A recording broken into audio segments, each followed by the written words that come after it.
time of magic. It was a time of creation.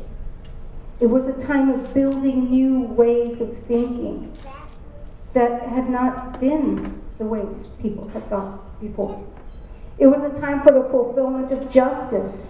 It was a time of empowerment. And part of that empowerment came from the voice of someone that was saying things we had never ever heard said quite that way before. Saying things that were really kind of, should we say, non-standard, non-traditional? Maybe we should say sacrilegious. We were hearing lots of things in that time period. We were seeing American history classes that began in 1492, or worse yet, 1621.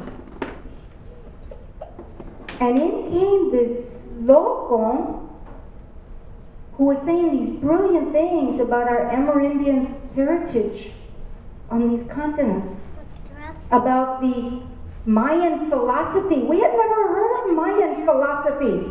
You couldn't find it in a dictionary, you couldn't find it in an encyclopedia, you couldn't find it in a university.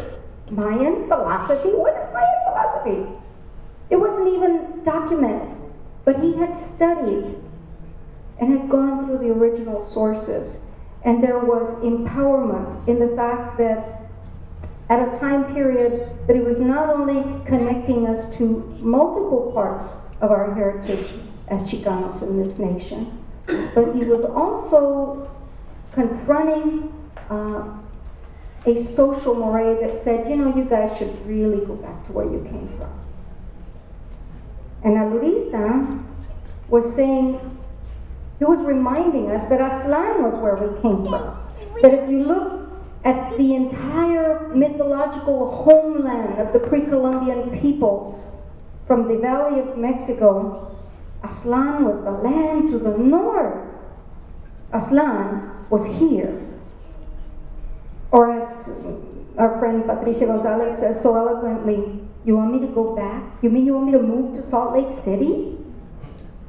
So he was reminding us of things that we had not had in our academic environment at all.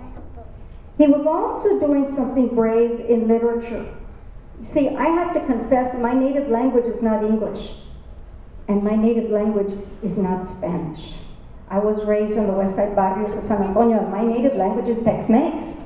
That's the way we spoke. We mixed our English and our Spanish, but we never saw that in school, and we never saw that in our literature.